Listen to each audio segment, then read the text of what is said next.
ठीक है चलो, स्टोरी बहुत ज़्यादा बकचोदी है, सुन लो। जब 12th खत्म करी ना तो मुझे बस मेरठ से बाहर आना था। मैं यहाँ नहीं रहना और, तो घर वालों ने कहा ये ड्रॉप कर लो। मैं कहा हाँ दिल्ली जाकर यहाँ नहीं रहेंगे। तो दिल्ली आ गए, KMC में एडमिशन भी हो गया। तो सैम आया था मेरा एक दोस्त मेरठ से मेरे साथ, वो भी KMC में। हम दोनों ने एक PG में रूम ले लिया। काफ़ी आलीशान रूम था, 2 सिंगल बेड थे, अलमारी के नाम पे एक माचिस की डब्बी लगी थी दीवार में।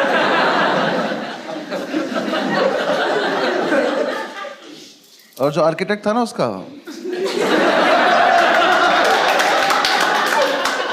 वो थोड़ा नशे में था।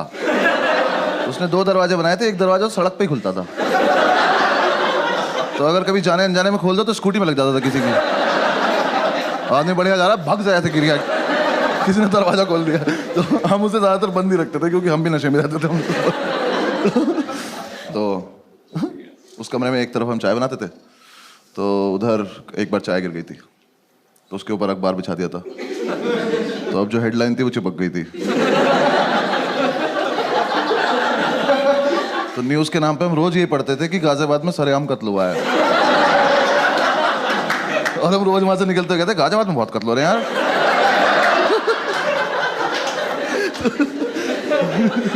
थोड़े दिन हम रहे, फिर हमने डिसाइड किया कि यार दारू पीते हैं। क्योंकि यार देखो, मेरठ से निकलने का मेन पर्पस ये था, क्योंकि मैं बचपन से अपने पापा को देखता रहा था कि शाम को इस आदमी को ऐसा कौन सा पदार्थ मिलता है कि ये खुश हो जाता है। मैंने कहा मुझे यही चाहिए। और दारू की जितनी बॉटल आई ना घर में, मुझे एक भी बॉटल हमने कभी फेंकी नहीं, तो सारी हम संभाल के रखते थे। क्यों पता नहीं, ये म्यूचुअली डिसाइड भी नहीं होता यार, वो बस आई, फिर हमने कहा क्या हमारी तो है। इसने मुझे सिगरेट भी पिलानी शुरू कर दी मीठी मीठी बोल के। भाई पी के देख मीठी मीठी लगेगी। मैं कहती पी के देखी, मुझे लगी भी। मैंने कहा सही है। जितने लोग स्मोक करते हैं उन्हें पता होगा कि छोटी गोल्ड में से ना धुआं बहुत आता है। जो नहीं करते मैं बता रहा हूँ आप। हाँ ऐसे गूगल मत करने लग जाना, आता है वो। पता नहीं उसके हाथ कुछ बीमारी है, वो पुरानी सिगरेट कभी खींच लेती है, पता नहीं क्या उसके साथ। तो ना कमरे में धुएं से बादल बना के और बस उसे बैठ के देखता रहता था। मैं पूछता था क्या कर रहा है, कह रहा भाई देख उसमें कुछ दिख रहा है। मैं क्या दिख रहा है, कह रहा देख एक कुत्ता दिख रहा है। तो मैं देखता, मैंने कहा हाँ दिख तो रहा है। फिर हम दूसरा बादल बनाते थे, फिर हम दोनों कुत्तों की लड़ाई कराते थे। तो ठीक चल रहा था हमारा, फुल ऑन एंटरटेनमेंट चल रहा था। फिर एक दिन हमने ऐसे डिसाइड करा कि आओ थोड़ी बहुत सफाई वफाई कर लेते हैं। हम निकले घर से कि थोड़ा सामान वामान लेके आते हैं। बादल बना के, कमरा बंद करके, ताला लगा के हम लोग गए। पास की एक दुकान थी, वहाँ जाके हम भूल गए हम क्यों आए थे, सिगरेट पीने लगे।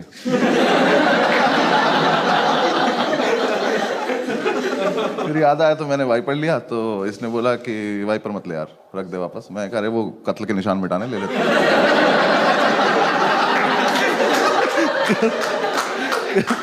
कह रहा कि नहीं कोई जरूरत नहीं है, मैं कर लूंगा अपने आप। मैं कहा अच्छा ठीक है। तो हमने बेसिकली हम कुछ लेने गए थे, बिना लिए थोड़ी देर में घूम घाम के वापस आ गए। तो हमारे यहाँ से गैलरी थी, यहाँ वॉशरूम था, रूम से काफी दूर। आर्किटेक्ट होगी उसकी कुछ दिक्कत, मुझे नहीं पता क्या। तो ऐसे वॉशरूम था, चाबी इसके पास थी, भाग के आया और वॉशरूम में घुस गया। तो मैंने कहा चाबी, कह रहा नहीं दे रहा। ये क्या फेटिश है कि मैं चाबी छिपा लूंगा अपने पास। मैं कहा भाई या तो मुझे भी अंदर ही बुला ले, मैं भी बाथरूम में आ जाता हूँ। तो कह रहा नहीं मैं चाबी नहीं दूंगा जब तक मैं बाहर नहीं आता, तो बाहर घूम। मैं कहा और अंदर कुछ नहीं कर रहा है, छप छप की आवाज आ रही पानी की।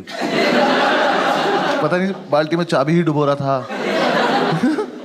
मैं कहा भाई दे दे चाबी, 2-3 बार मांगी, नहीं दी। मैं कहा ठीक है बाहर में जा, मुझे कुछ से कुछ काम है।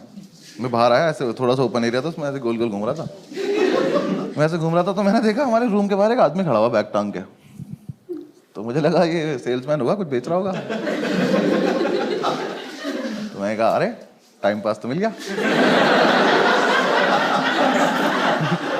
आओ इससे बकचोदी की जाए। तो मैंने कहा हाँ भाई क्या बेच रहे हो। वो कुछ बोला नहीं। मैंने कहा बताओ ना क्या बेच रहे हो।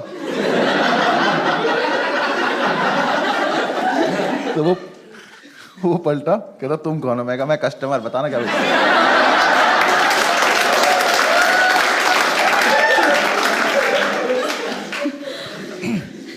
कह रहा मैं सैम का फादर हूं। ये तो कोई बेचने की चीज। तो मुझे समझ नहीं आया इस पर रिएक्ट कैसे करते, मैं बस पलटा में चल दिया। तो कह रहा कहाँ जा रहे हो? मैं कहा मैं कस्टमर ना, कुछ खरीदने जा रहा हूँ।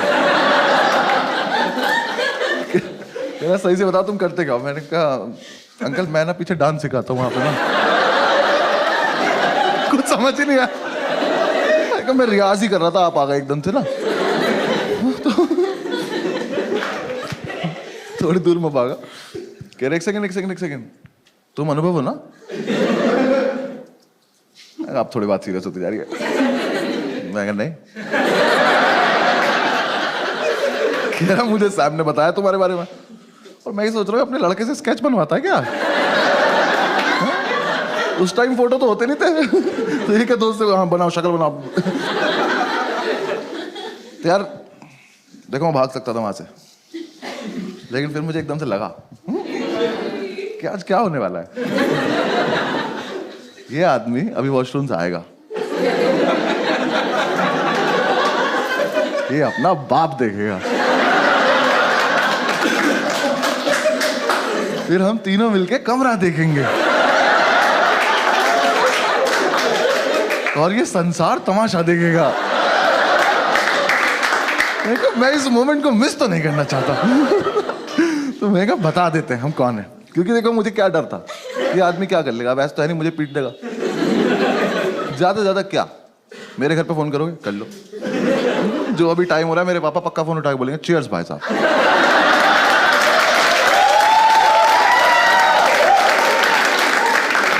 मुझे कोई लोड नहीं था, मैंने पूरी कैलकुलेशन की अपने दिमाग में। मैं कहा बता देते हैं। मैंने कहा हाँ अंकल मैं अनुभवी हूँ, मैं तो ऐसे ही मतलब थोड़ा मजाक कर रहा था आपसे। उसका मुंह देखे बोलना नहीं चाहिए था कि उससे मजाक कर रहा था मैं। भाई बिल्कुल बाप। हाँ जो मेरे पापा ना पापा है, ये बाप कहते हैं। वो लड़के नहीं तो बचपन से बाप बनना चाहते हैं कि स्माइल नहीं करेंगे वरना औलाद पैसे मांग लेगी। इतना सीरियस है तो खड़ा मैं कहा ठीक है अंकल मतलब मैं ही हूँ, आप बताओ कैसे हो आप? कह रहे सैम कहाँ है? हो गया शुरू। मैंने कहा अंकल यहीं पे है, ये रहा यहाँ पे वॉशरूम है, वॉशरूम में। कह रहा बुलाओ उसको। मैं कहा भी बुलाते हैं। मैं गया, मैंने जाके गिर दिया। मैंने कहा बैठी आपके फादर आए हैं।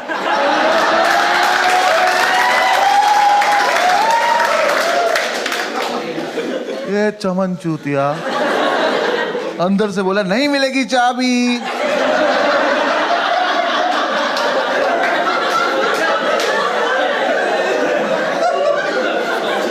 कहा बैठी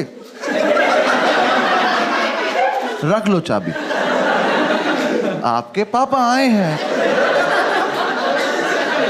तो अंदर से कह रहा मेरे डैड जी क्यों आएंगे? वो तो यही आदमी बता पाएगा। मैंने कहा भाई यहाँ एक शख्स है जो क्लेम कर रहा है कि वो आपके पापा है, तो अब ये कंफर्म करने के लिए आप ही को आना पड़ेगा, क्योंकि मेरे पास कोई टेक्नोलॉजी नहीं है। इसको समझ ही नहीं आ रही है बात। इसको लग रहा है मैं चाबी लेने के लिए अलग अलग बहाने बना रहा हूँ। तो अपनी जोन में खुश है। और ये कॉमर्स का था ना, तो ये नया नया कूल बना था दिल्ली।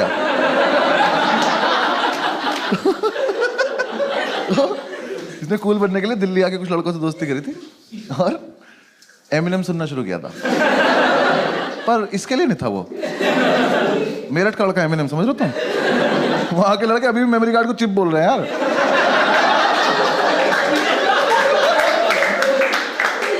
तो मैंने से फिर से बोला, मैंने कहा बाडी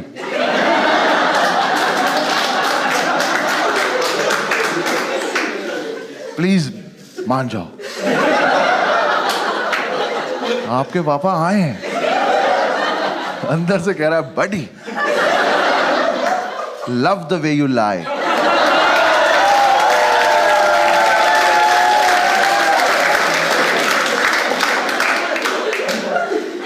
नहीं नहीं नहीं, अपने पापा कसम नॉट लाइंग। एक ही मिनट लगेगा, बाहर आके चेक कर लेना। अलग फील में इतने अंकल आ गए कि हाँ चल क्या रहा है। अंकल आए, मैंने कहा अब पता है सारी गलती इस आदमी खुद की, सब इनकी वजह से हुआ है। अगर ये उस दिन आके एक शब्द बोल देते तो वो लड़का सुन लेता, वो बाहर आ जाता, सब हो जाता।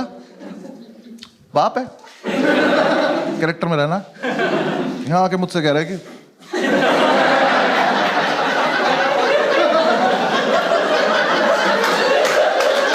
मैं बहन मम्मी मुझसे क्यों बोल रहा हूँ? ये तो रहा लड़का अंदर तुम्हारा। हाँ, बोल दो ना। नहीं कुछ खड़ा है, मैं शांति से। मैंने कहा आ गए।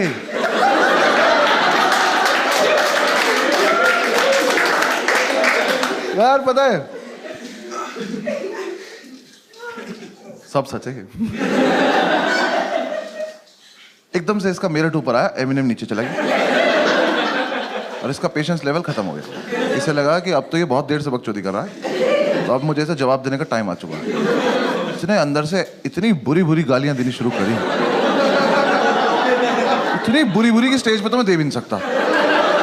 ऐसे गालियों का लूप चला और मैं सोच रहा हूँ ये वाली तो बहुत एस्केलेट कर दिया यार तूने।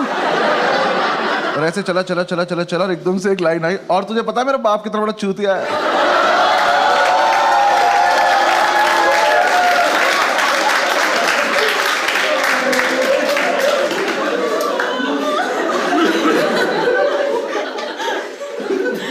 देखो मैं इतनी रेंज में था कि थप्पड़ खा सकता हूँ। फिर मुझे लगा कि अब ये बकचोदी चलती रहनी चाहिए। तो मैंने कहा कैसे?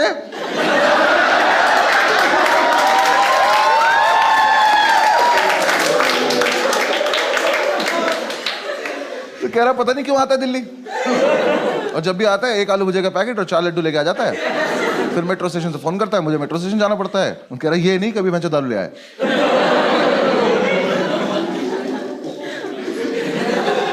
अंकल आपके संस्कार है, मतलब ऐसा ये चल रहा है अभी भी। अब ये किसी और चीज को गाली दे रहा है जो हमें नहीं दिख रही है, अंदर ही कुछ है जिसे ही गाली दे रहा है। मैं कहा अंकल चले यहाँ से, आज का तो हो गया होगा, चले। सारी सुन के जाओगे क्या? इतनी दूर गए होंगे, वॉशरूम के गेट में ऊपर जगह थी, इसने ऊपर से चाबी फेंक दी। कह रहा ले तू भी क्या याद रखेगा? मैं याद रखूंगा? बड़ी एक बार बाहर तो आओ, तुम क्या क्या याद रखोगे? और लेकिन मुझे एक डाउट हुआ कि यार जितनी गाली अंकल ने खाई, ये आदमी अब ये नहीं देखेगा औलाद किसकी है, अब ये मानना चालू करेगा जो आएगा। तो मैं ऐसे महीने अब अंदर नहीं ले जाना चाहता था, क्योंकि मेरे हिसाब से तो सबसे बड़ा जो पिटाई का इवेंट था वो तो रूम ही था ना हमारा। ये तो उससे पहले ही इतना कुछ हो गया, तो मुझे लगा इसे आ जाने देते तभी रूम दिखाएंगे, मैं नहीं जा रहा। अंकल कह रहे चाबी उठाओ। मैंने चाबी उठाई, उठा के खड़ा हो गया। कह रहा चलो, मैंने कहा हाँ चल रहे चलो। गेट के सामने जाके मैं खड़ा हूँ। कह रहे खोलो, मैं भूल गया कैसे खोलते यार। वो ताला भी ना 20-25 बार में खुलता था, मैंने उस दिन चाबी लगाई, कट से खुल गया वो।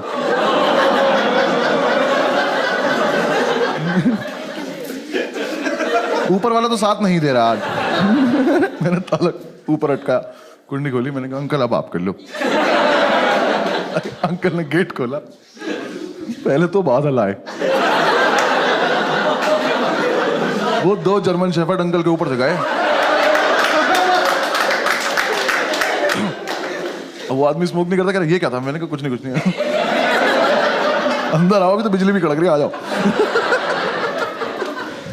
अंकल अंदर घुसे, सामने एक चेयर पड़ी थी, उस पर कपड़े पड़े थे। मैंने कपड़े हटाए, मैंने कहा अंकल यहाँ बैठ जाओ, बस बैठ रहो। बाप लाइट जलाओ, मैंने कहा लाइट नहीं आ रही। वो पुराना वाला स्विच बोर्ड लगा हुआ था, उस पर वो इंडिकेटर नहीं लगा रहता था, तो वो जल रहा था। तो कह रहा वो तो जल रहा है। मैं कहा ये इन्वर्टर जल रहा है, छोटा इन्वर्टर इतना ही लोड ले पाता।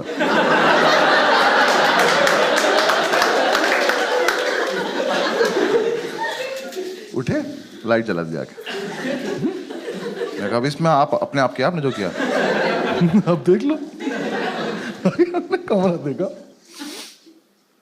मैंने लाइव हार्ट अटैक आते देखा। उनका हाथ ऐसे दिल पे गया, मैं कहा ये मरेगा मेरे नाम लेगा। मैंने कहा मना करा था ना मैं। बैठ जाओ। तो उन्होंने सारी बोतल देखी। तो पहले तो नहीं ये समझ में नहीं आया कि शराब पीते हैं कबाड़ी काम करते हैं।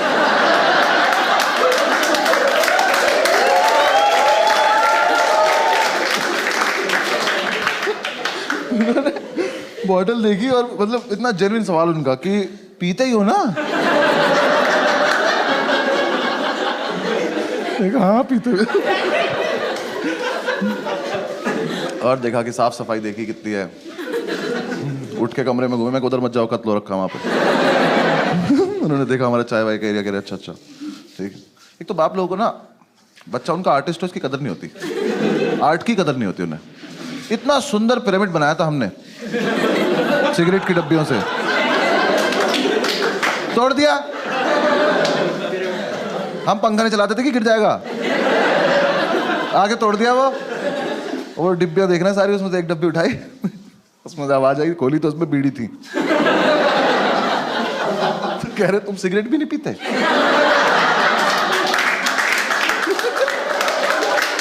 नहीं अंकल पीते हैं, ये रात को 2 बजे का इमरजेंसी वाला है। वैसे भी बहुत पैसे बेचते हो ना भाई। वो कैरेक्टर आदमी थे यार वो। सैम उनसे पैसे मांगता था ना कि ये वाली 2 बुक्स चाहिए, पैसे दे दो, तो वही वाली 2 बुक भेज देते थे।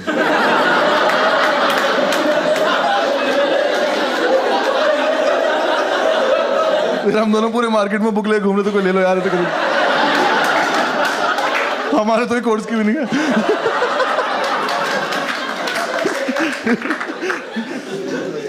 अंकल ने देखा पूरा माहौल वाल, बैठ गए। अब वेट चल रहा है। मैं अंकल चाय पियो, कह रहा चाय पी तो तुम लोग। मैं बकचोदी करने की जरूरत, टॉन्ट मत मारो, पी नहीं है तो बताओ। मैं बहुत देर से वेट कर रहा हूँ, यहाँ पिटाई नहीं हो रही है। भाई इतने में हमारे सैबिनम साहब, देखो इस लड़के को बिल्कुल नहीं पता है बाहर क्या हो रहा है, इसकी दुनिया कहीं और है। ये वॉशरूम से निकला इसका ऐसे हाथ निकला, ये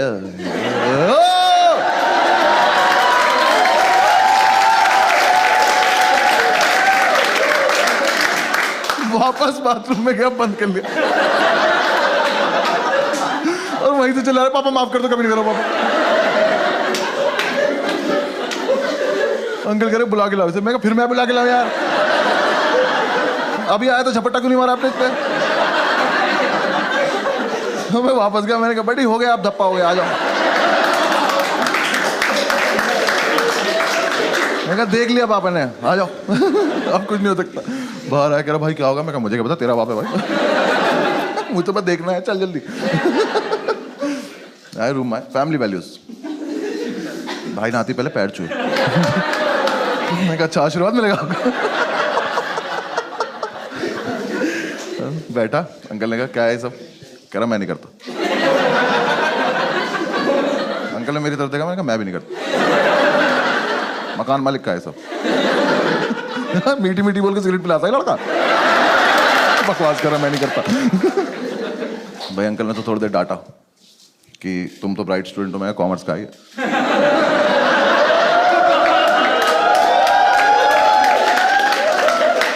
कह रहे बेटा ये सब करने की क्या जरूरत है, फलान ठिकाना। वो डांटे। मैं कहा अब मारेंगे, अब मारेंगे, कुछ नहीं। उठे, खुद बाथरूम गए, तुरंत वापस भी आ गए। मैं कहा इनका क्या चल रहा है इनकी फैमिली में? इन लोगों को सीधा सीधा टारगेट दिख क्यों नहीं रहा अपना? सामने मारो पैंच की तरह। फिर वो आप बताए, फिर उससे बातें कर रहे हैं कि तुमने मतलब क्यों किया होगा ये, बेटा गलत चीजें हैं। और मेरी तरफ देख के कह रहे हैं लड़कों के साथ रहना छोड़ दो। मैं कहा छोड़ देना, अभी मुझे वो दिखा दो जो देखने के लिए बैठा हूँ।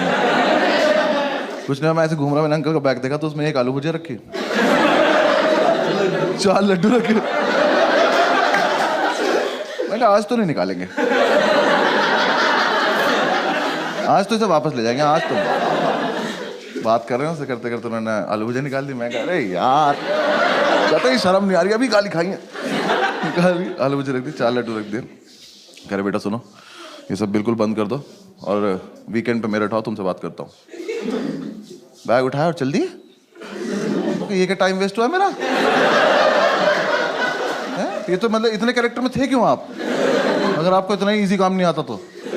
भाई वो चले गए। मैं कहा ये क्या हुआ है यार, तेरे पापा तुझे मारते नहीं है? कह रहा भाई मेरे पापा तो मुझे वाइपर से मारते हैं।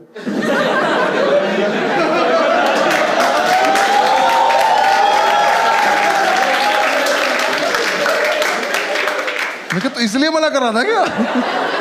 कह रहा भाई बचपन से सिर्फ वाइपर से ही मारते हैं। ये अजीब फेटिश नहीं तुम्हारी बहन?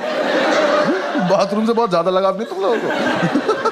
मेरे और किस चीज से नहीं? कह रहा नहीं भाई उससे ही मारते हैं। मैं तो अब क्या होगा? कह रहा कुछ नहीं, वीकेंड पे मेरठ जाऊंगा और पापा नया वाइपर लाएंगे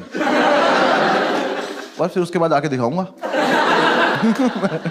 चल दिखा दी भाई, ऐसा कर ली। फिर हम थोड़ी देर बैठे रहे, थोड़ा सैड हो गया ये। तो थोड़ी देर बैठे बैठे इसने बोला कि यार ऐसा तो नहीं हम कुछ गलत कर रहे हैं? फिर 5-7 मिनट बाद हमें लगा कि क्या ही गलत कर रहे हैं। फिर 5-7 मिनट बाद हमें लगा क्या ही होता है गलत।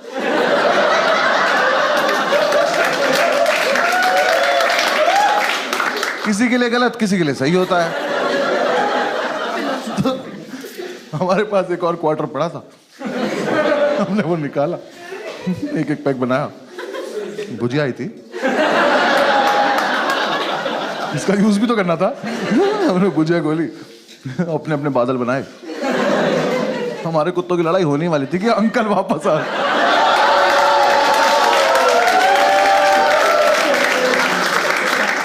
भाई वो दुकान से वाइपर लेने गया था,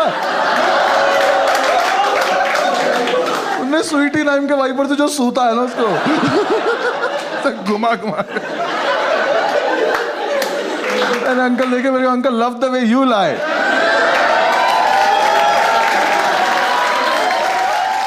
thank you so much for watching the video. और यार ये जो स्टोरी मैंने आपको सुनाई 10-11 साल पुरानी है, अब तो काफ़ी ज़्यादा चेंजेस आ गए हैं, हम लोग काफ़ी ज़्यादा मैच्योर हो गए हैं। लास्ट लॉकडाउन में साथ में ही थे और काफ़ी मैच्योरली बिताया हमने लॉकडाउन। आप लोग देख सकते हैं एक वीडियो में, मैं अभी दिखा रहा हूँ, देखो आप एंजॉय करो। Thank you.